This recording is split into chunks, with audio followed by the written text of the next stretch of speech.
முதலமைச்சரின் அமெரிக்கா பயணம் சிறப்பாக கிளம்பியாச்சு.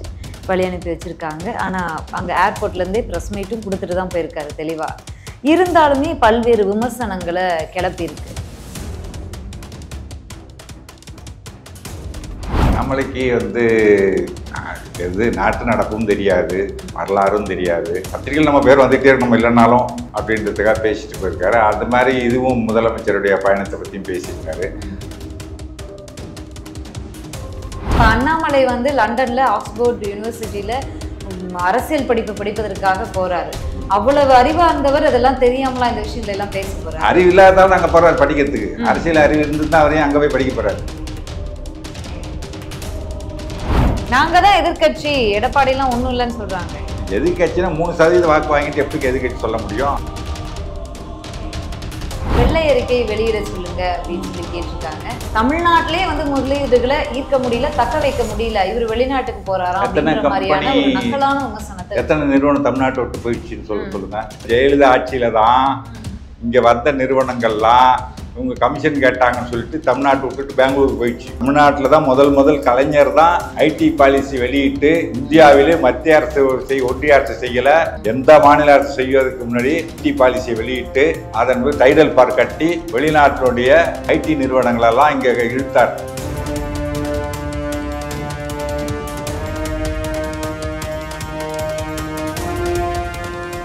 லகரம் வாய்ஸ் நேயர்களுக்கு வணக்கம். நிகழ்ச்சியில் சிறப்பு விருந்தினராக மூத்த பத்திரிகையாளர், அரசியல் விமர்சகர் இரா.குமார் இணைந்திருக்கிறார். பேசலாம். வணக்கம் சார். வணக்கம். எப்படி இருக்கீங்க சார்? நல்லா இருக்கேன். நீங்க எப்படி இருக்கீங்க? நல்லா இருக்கேன் சார். முதலமைச்சரின் அமெரிக்கா பயணம் சிறப்பாக கிளம்பியாச்சு. வழி அனுப்பி வச்சுருக்காங்க. ஆனால் அங்கே ஏர்போர்ட்லேருந்தே ப்ரெஸ் மீட்டும் கொடுத்துட்டு தான் போயிருக்காரு தெளிவாக. இருந்தாலுமே பல்வேறு விமர்சனங்களை கிளப்பியிருக்கு. இதற்கு முன்பாக போனார் இல்லையா, 2 முறை 3 முறை போயிருக்காரு. அந்த பயணத்திற்கான பலனையே இன்னும் தமிழகம் அனுபவிக்கல. அவங்க கொடுத்த வாக்குறுதிகளை நிறைவேற்றலை, அதற்கான முதலீடுகளை இன்னும் வெளிப்படையாக இன்னும் ஈர்த்து முடிக்கலை. அறிக்கையாக இருக்கே தவிர அதற்கான பணிகள் இங்கே நடக்கலை. வேலை வாய்ப்புகள் இவ்வளோ இளைஞர்களுக்கு கொடுக்கப்படலை. அதற்குள்ள பயணமாக போயிட்டு இருக்காரு அப்படிங்கிற ஒரு விமர்சனத்தை எழுப்பியிருக்கு. அண்ணாமலை அவர்கள் பேசியிருக்காரு, அவருடைய கூட்டணியில் இருக்கக்கூடிய தலைவர்கள் பேசியிருக்காங்க, டிடிவி தினகரன் பேசியிருக்காரு, எல்லாம் பேசியிருக்காங்க. அண்ணாமலைக்கு எது நாட்டு நடப்பும் தெரியாது, வரலாறும் தெரியாது. அவர் பாடு வாய்க்கு வந்ததை பேசிகிட்டு இருப்பார். அவர் லண்டன் போகிறதுக்குள்ளே நம்மளை பற்றி எதையாவது பேசிகிட்டு இருக்கணும் அப்படின்னு சொல்லிட்டு அதிமுகவும் திட்டிவிட்டு, எடப்பாடியும் கண்ணாமண்ணான்னு திட்டிவிட்டு வாய்க்கு வந்தபடி தற்கூறிலாம் பேசிட்டு, அவருக்கு அப்புறம் ஏதாவது திட்டிகிட்டு இருப்பாங்க, வர வரைக்கும் திட்டிகிட்டு இருப்பாங்கன்னு நினச்சிட்டு பத்திரிகையில் நம்ம பேர் வந்துகிட்டே இருக்கணும் இல்லைன்னாலும் அப்படின்றதுக்காக பேசிட்டு போயிருக்காரு. அது மாதிரி இதுவும் முதலமைச்சருடைய பயணத்தை பற்றியும் பேசியிருக்காரு. அவர் ஐக்கிய அமீரக நாடுகளுக்கு போனப்போ என்ன சொன்னார், இங்கேருந்து 5000 கோடி பணம் எடுத்துகிட்டு போயிருக்காரு இன்வெஸ்ட் பண்ணுறதுக்கு முதலமைச்சர் சொன்னார். அதுக்கு ஏதாவது ப்ரூஃப் ஆதாரம் கொடுத்தாரு. 5000 கோடி முதலமைச்சர்னா ஏர்போர்ட்டுக்கு வெளியில் வரைக்கும் தான் தமிழ்நாடு போலீஸு. ஏர்போர்ட்டுக்குள்ளே நுழையினாலே சென்ட்ரல் இன்டெஸ்டல் செக்யூரிட்டி ஃபோர்ஸ் தான், அது மத்திய அரசு போலீஸு.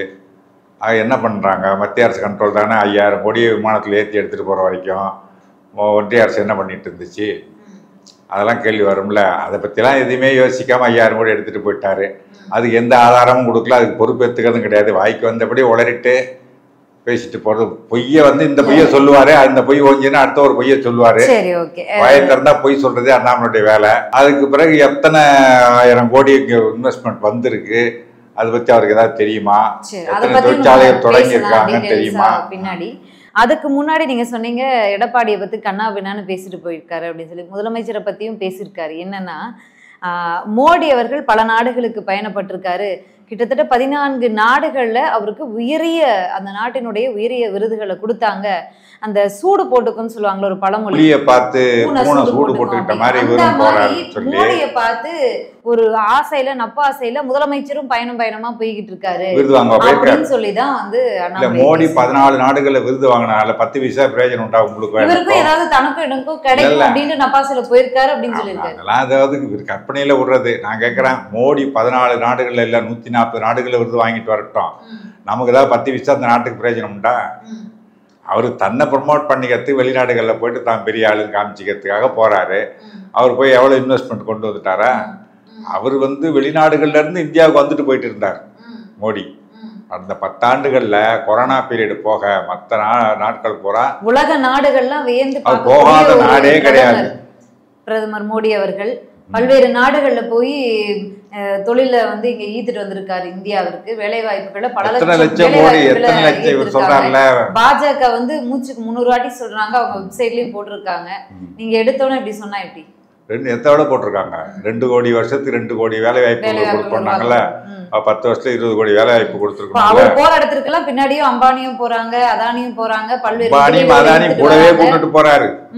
அம்பானி அதானி கூடவே கூட்டிட்டு போய் அவர்களுக்கு புரோக்கர் வேலை பார்த்து அவங்களுக்கு தொழில் முதலீடு அங்கே பண்ணுறாரு. முதல் வந்து இவர் பிரதமர் ஆனவுடனே ஆஸ்திரேலியா போகும்போது அதானியை கூட கூட்டிட்டு போயிட்டு அங்கே வந்து சுரங்கம் தோன்றதுக்கான கான்ட்ராக்ட் வாங்கி கொடுத்தாரு. இலங்கை அதிபரை கூப்பிட்டு அழுத்தம் கொடுக்குறாங்கன்னு சொல்லி இலங்கையிலேருந்து தொழில் அமைச்சர் சொல்லிட்டாரு, இங்கே தான் கொடுக்கணும், அதானிக்கு தான் கொடுக்கணும்னு சொல்லி அழுத்தம் கொடுக்குறாரு பிரதமர், எங்கள்கிட்ட பேசினாருன்ட்டு. இந்த மாதிரி அதானிக்கும் அம்பானிக்கும் வந்து புரோக்கர் வேலை பார்த்துட்டு இருக்காரு ஒழிய இவர் வெளிநாடு போகிறார், இவர் ஒன்று கூட கூப்பிட்டு போவார், இல்லைன்னா இவர் போயிட்டு வந்தோடனே அவங்க போவாங்க, அவங்களுக்கு ஒரு பிஸ்னஸ் ஆப்பர்ச்சுனிட்டி கிடைக்கும்.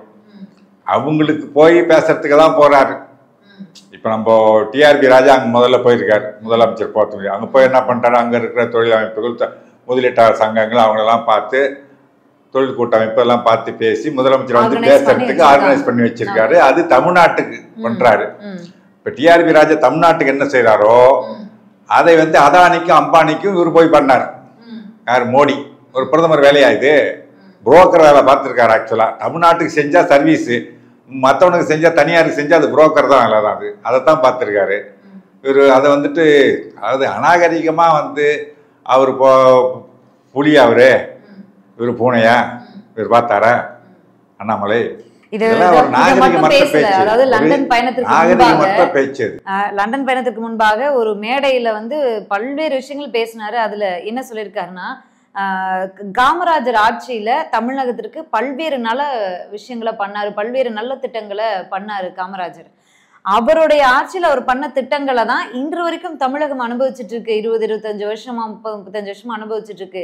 இரு திராவிட முதலமைச்சர்களும் தமிழ்நாட்டிற்கு ஒண்ணுமே பண்ணல. அந்த திட்டங்களுடைய பயணம் வந்து முடிய போகுது, இனி என்ன நல்லதை இவங்க பண்ணியிருக்காங்க அப்படின்ற மாதிரி நிறைய விஷயங்கள் கேட்டிருக்காரு. என்ன தெரியும், 1972 காமராஜர் முதல்வராக இருந்த பொழுது கக்கன் கல்வி அமைச்சராக இருந்தார், பேசினவர் தான் இவர்.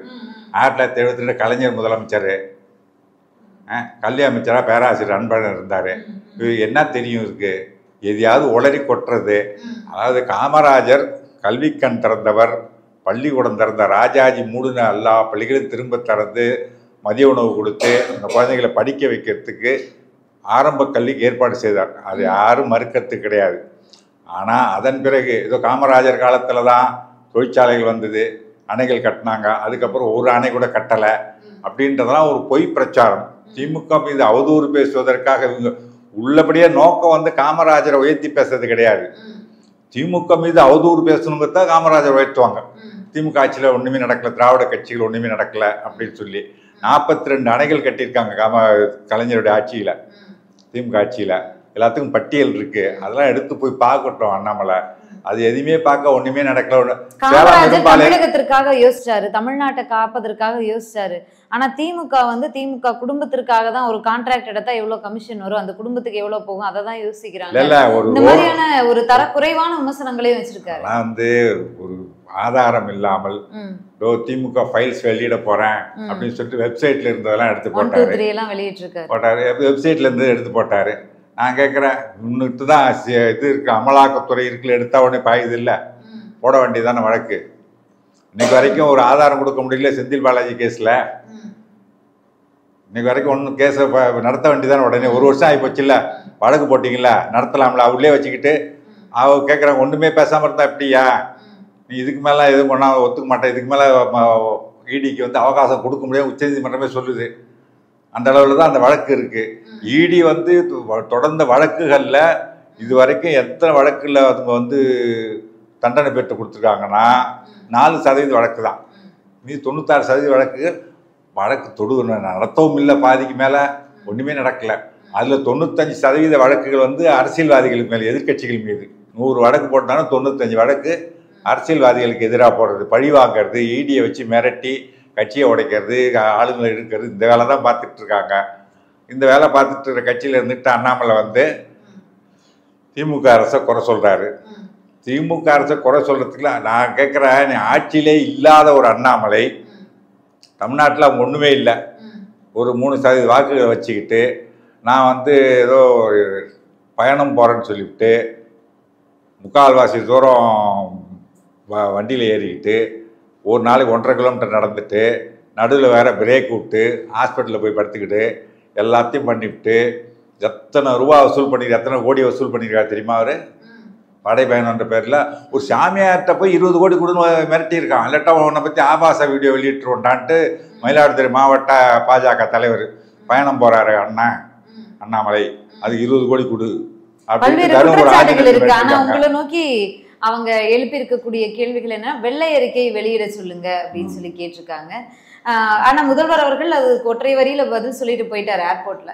சரி, அதன் மீதான விமர்சனங்கள் அண்ணாமலை எடுத்து பலர் வைக்கிறாங்க. அதுல இன்னொருத்தர் டிடிவி தினகரன் வச்சிருக்காரு, தமிழ்நாட்டிலேயே வந்து இருந்த கம்பெனிகளை வந்து இழுத்து பிடிச்சுக்க வைக்க முடியல, தமிழ்நாட்டிலே வந்து முதலீடுகளை ஈர்க்க முடியல, தக்க வைக்க முடியல, இவர் வெளிநாட்டுக்கு போறாராம் அப்படிங்கிற மாதிரியான ஒரு நக்கலான விமர்சனத்தை. எத்தனை நிறுவனம் தமிழ்நாட்டை விட்டு போயிடுச்சுன்னு சொல்லுங்க.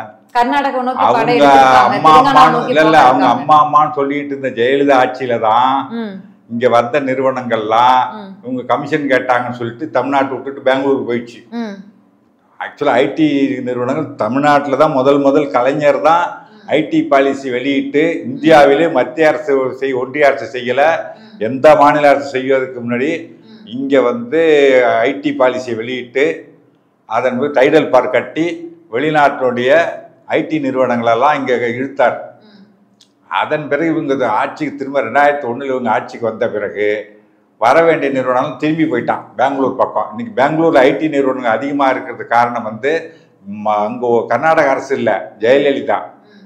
அதில் இருந்துட்டு அவங்கள தூக்கி தலையில் வச்சுட்டு ஆடுகிற டிடிவி வந்து இப்போ சொல்கிறாரு இவங்க ஒன்றும் இங்கே இருந்த நிறுவனம்லாம் அங்கே போயிடுச்சுன்னு. இவர் வெள்ளை அறிக்கை கொடுக்கட்டும், என்னென்ன நிறுவனங்கள் என்னென்ன காரணத்துக்காக தமிழ்நாட்டை விட்டு எங்கே போயிடுச்சு அப்படின்னு கொடுக்கட்டுமே. இல்ல, முதல்வர் அவர்களே சொல்லிட்டாரு, தற்போதைய சூழல்ல வெள்ளை அறிக்கை வெளியிட முடியாது, முதலீடுகளை எல்லாம் முழுமையா ஈற்ற பிறகு நடைமுறைக்கு வந்த பிறகு கண்டிப்பா வெள்ளை அறிக்கை வெளியிட முடியும். முன்னாடி எங்க இருந்த நாடுகளுக்கு போனா எவ்வளவு முதலீடு வந்து சொல்லிட்டு தானே போயிருக்காரு. எடப்பாடி அங்க போயிட்டு வந்தாரு, அமெரிக்கா போனாரு, எவ்வளவு முதலீடு வந்துச்சுன்னு சொன்னாரு உடனே. அப்பெல்லாம் டிடிவி எங்க போனாரு? வெள்ளை அறிக்கை கேட்கல. இதுவரைக்கும் தமிழக அரசியல் களத்துல எந்த முதலமைச்சராவது வெள்ளை அறிக்கை வெளியிட்டு இருக்காங்களா? இதுவரைக்கும் யாரும் வெளிநாடு போறதே ரொம்ப குறைவுன்னு வச்சுக்கோங்க. கலைஞர் வந்து 71 72 ஒரு முறை வெளிநாடு போயிட்டு வந்தார், கண் மருத்துவத்துக்காக போயிட்டு வந்தார். அதன் பிறகு அப்பெல்லாம் வந்து குளோபலைசேஷனே வரல, புரியுங்களா? இப்போ ஜெயலலிதா ஆட்சிக்கு பிறகுதான் அந்த குளோபலைசேஷன் வந்து வெளிநாடுகள்ல இருந்து இங்கே முதலீடு பண்றதுக்கு அனுமதிக்குதுன்னு மன்மோகன் சிங் நரசிம்மராவ் பிரதமராக இருக்கும்போது மன்மோகன் சிங் வந்து அப்போ தான் வேர்ல்ட் ட்ரேட் ஆர்கனைசேஷன் வந்து அதில் ஒப்பந்தத்தை கையெழுத்து போட்டு உலகமயமாக்கல்ன்றது மன்மோகன் சிங் அதில் கையெழுத்து போட்டு அப்போ தான் வந்தார். அதனுடைய பலன் தான் நமக்கு பின்னால் பொருளாதார வளர்ச்சி பெற முடியும் அப்படின்னு வெளிநாட்டு முதலீடுகள் ஈர்க்கிறதுன்றது இப்போ 1991 பிறகு தான், அதன் பிறகு தான். அதனால் வந்து ஆனால் ஜெயலலிதா ஒரு நாடு வெளிநாடு போனதே கிடையாது. கலைஞர் இருக்கும்போது அவர் வெளிநாடு போனது ஒரே ஒரு முறை சிங்கப்பூர் போயிட்டு வந்தார், அவ்வளோதான். மற்றபடி வெளிநாடு போக மாட்டார். இப்போ தான் வந்து வெளிநாடுகளுக்கு போய் அந்த கொண்டு வர்றது. அது ஜெயலலிதா இருக்கும்போது சரி, கலைஞர் இருக்கும்போது சரி, இன்வெஸ்டர்ஸ் மீட் நடத்துவாங்க. மற்ற தொழில்துறை அமைச்சர்கள் அங்கே போயிட்டு பேசி அவங்களெல்லாம் வர வச்சு அவங்கள அழைப்பு கொடுத்து இங்கே வந்து மீட் பண்ணி இவங்களை பேசி இங்கே ஒப்பந்தம் கையெழுத்தாகும் வழிய வெளிநாடு போகிறதுன்றது அதிகம் இல்லை. ஆனால் இப்போ அங்கேருந்து மோடி இங்கே வந்து இன்வெஸ்டர்ஸ் மீட் நடத்தினா தெரியுங்களா? தமிழ்நாட்டிலேருந்து வந்து குஜராத்துக்கு இது பண்ணுங்க, முதலீடு பண்ணுங்கன்னு சொல்லி அதெல்லாம் கூட நடந்துச்சு. வெளிநாடு போகிறதுன்றது இப்போதான் அதுக்கான தொடங்கியிருக்காங்க. 2022 மார்ச் மாதம் ஐக்கிய அரபு நாடுகளுக்கு போனார். அது வந்து 6100 கோடி ரூபாய்க்கு முதலீடுகளும் அதன் மூலம் சுமார் 5000 வேலை வாய்ப்புகளும் உருவாக்கப்படும் அப்படின்னு அறிவிச்சிருந்தாங்க. அதுக்கப்புறமா சிங்கப்பூர், ஜப்பான், அதுக்கப்புறமா ஸ்பெயின் அப்படின்னு பல்வேறு சுற்றுப்பயணங்கள் போயிருக்காரு. இதன் மூலமா எத்தனை தொழில் முதலீடுகள் ஈர்க்கப்பட்டிருக்கிறது, எவ்வளவு பேருக்கு வேலை வாய்ப்புகள் கொடுக்கப்பட்டிருக்கிறது, இது தொடர்பாக திமுக தரப்புல இருந்து சொன்னா கூட அதற்கான புள்ளி விவரங்கள் சொல்லியிருக்காங்க. சமீபத்தோடு வெளியிட்டிருக்காங்க பாருங்க. 2021 2022 வந்து 29,050 கோடி, 22 23 33,200 கோடி முதலீடு வந்திருக்கு. 23, 24, 34,860 கோடி முதலீடு வந்திருக்கு. இது வெளிநாடு பயணம் போய் ஈர்த்த முதலீடுகள். அது இல்லாமல் குளோபல் இன்வெஸ்டர் மீட் உலக முதலீட்டாளர்கள் மாநாடு நடத்திருக்காங்க 3 முறை. இங்கே கோயம்புத்தூர்லாம் சென்னையில் நடத்தினதா. அதில் வந்து 2021 28,508 கோடி முதலீடு கிடைச்சிருக்கு. 2022 45,000 கோடி. மொத்தத்தில் 24 வரைக்கும் 6,64,180 கோடி முதலீடு வந்திருக்கு. கிட்டத்தட்ட 31,000க்கும் மேற்பட்ட வேலை வாய்ப்புகள் கிடைச்சிருக்கு. இது வந்து இது வரைக்கும் தொடங்கினதில் இன்னும் தொடங்க வேண்டியது நிறைய இருக்கு. அடிக்கல் நாட்டியிருக்கார். இப்போ 2 நாளைக்கு முன்னாடி கூட இப்போ 25ஆம் தேதி நினைக்கிறேன், ஆகஸ்ட் 25ஆம் தேதி சிங்கப்பூர் நிறுவனம் ஒன்றும் ஜப்பான் நிறுவனம் ஒன்றும் திறந்து வச்சார்.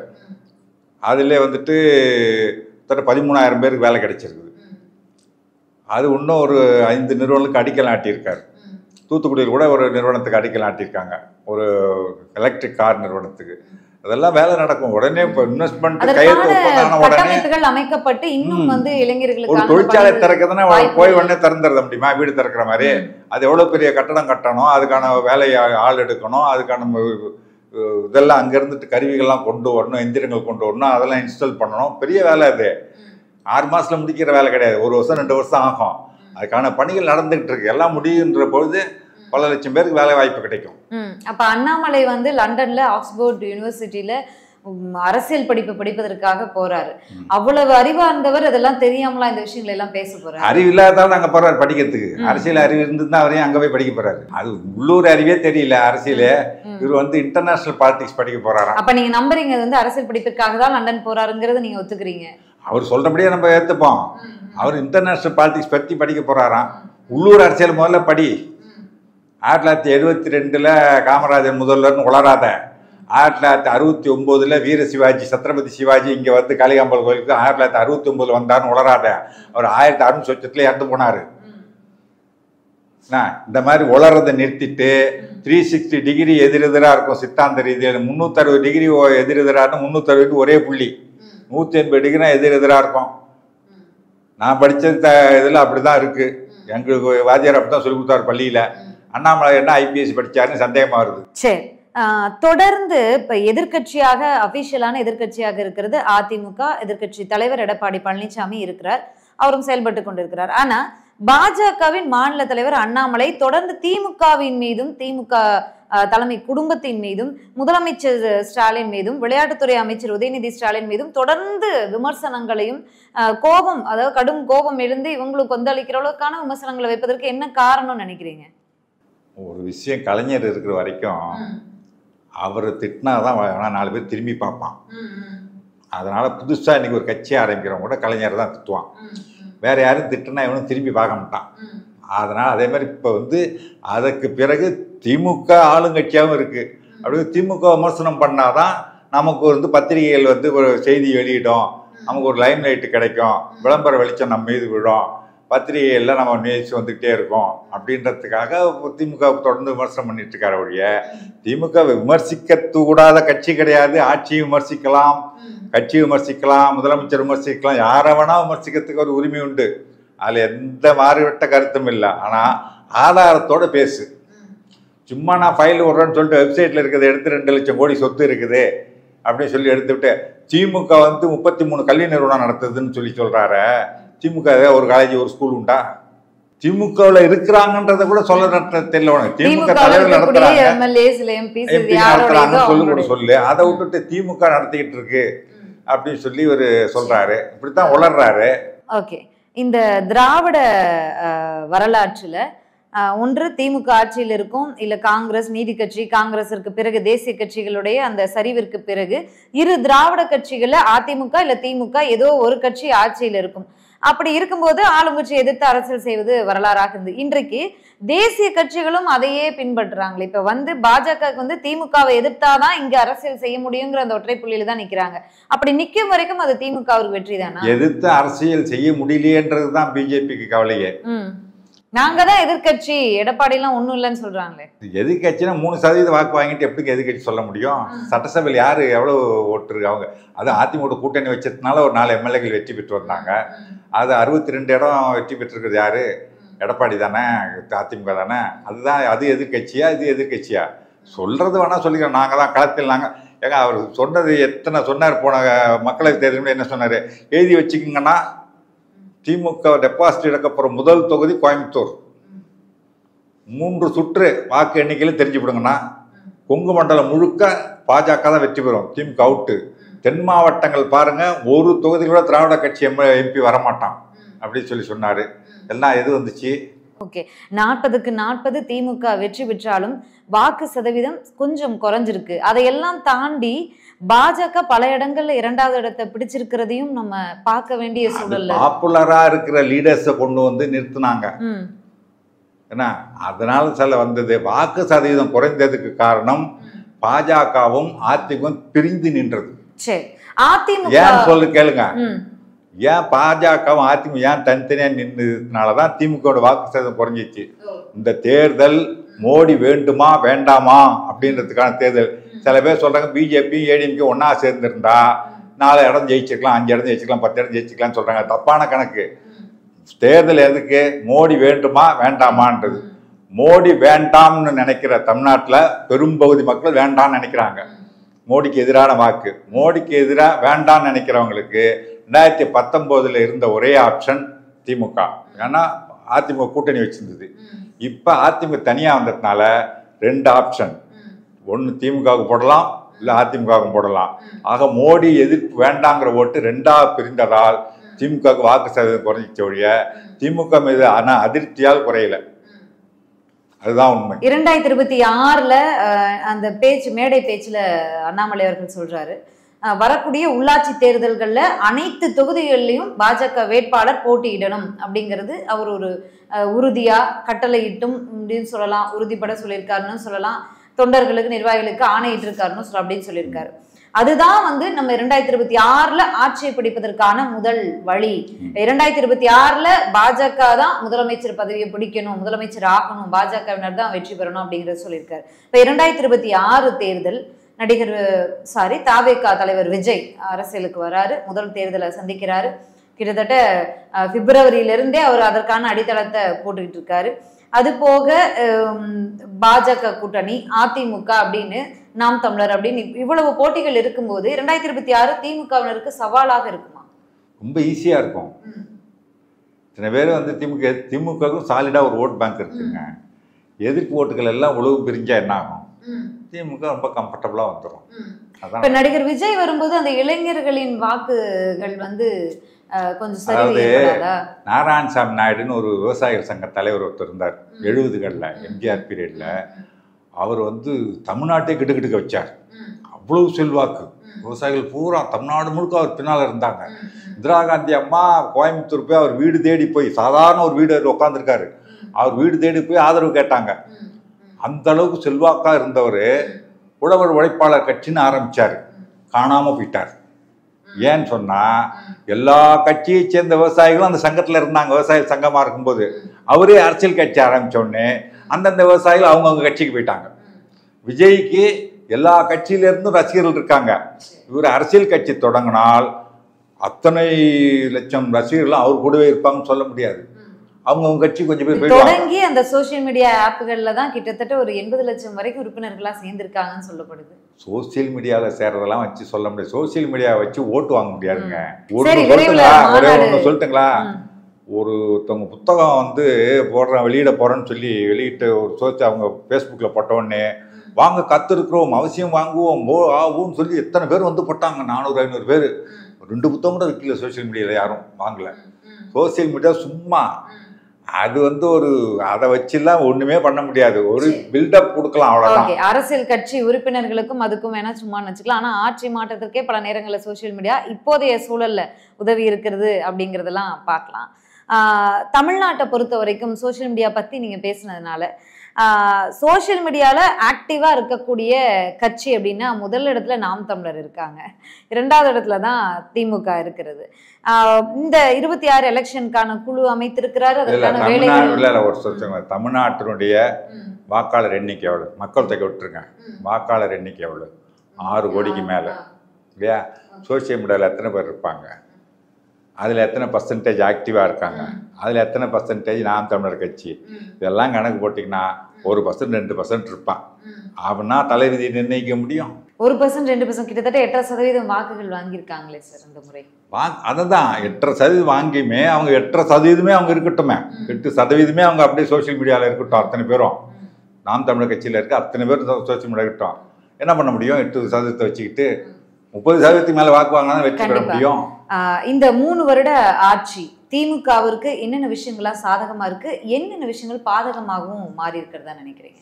அவங்க கொடுத்த வாக்குறுதிகள் தாண்டி சில விஷயங்கள் செஞ்சுருக்காங்க. வாக்குறுதி முழுசும் நிறைவேற்றிட்டாங்கன்னு சொல்ல முடியாது. நிதி காரணம் பல பிரச்சனைகள் இருக்குது. அதையும் தாண்டி காலை உணவு திட்டம் ரொம்ப கை கொடுக்குற திட்டம், புதுமை பெண் திட்டம் மாதம் 1000 ரூபா பெண்களுக்கு படிக்கிறதுக்கு கொடுக்குறது, மகளிர் உரிமை தொகை அது ஒரு 1000 பெரிய ப்ளஸ் பாயிண்ட் அவங்களுக்கு உண்மையிலே. இப்போ தமிழ் புதல்வன் திட்டம் கொண்டு வந்திருக்காங்க. அது இல்லாமல் இந்த இல்லம் மக்களை தேடி மருத்துவம் அது ரொம்ப அருமையான திட்டம். அது நிறைய பேருக்கு இருக்குது, கிராமங்களில் ரொம்ப பயனுள்ளதாக இருக்குது, ரீச் ஆகுது. வீடு தேடி போய் அவங்களுக்கு செக் பண்ணிவிட்டு அவங்களுக்கு வீடு தேடி மாதம் மாதம் கொண்டு மருந்து மாத்திரை இலவசமாக கொடுக்குறாங்க. எனக்கு தெரிஞ்ச நிறைய பேர் வந்து அதனால் பலனடைஞ்சுன்னு சொல்லியிருக்காங்க. அந்த இதெல்லாம் வந்து பெரிய செய்த சாதனைகள், பெரிய ப்ளஸ் பாயிண்ட்டு.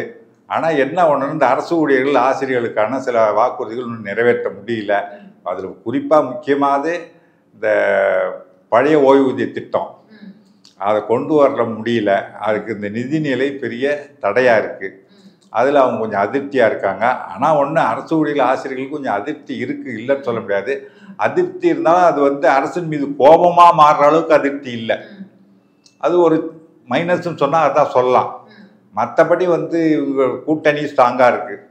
கூட்டணி கட்சிகள் வந்து இது வரைக்கும் பார்த்தீங்கன்னா 2019 இன்னைக்கு வரைக்கும் கூட்டணி வந்து மாறாமல் அப்படியே இருக்குது.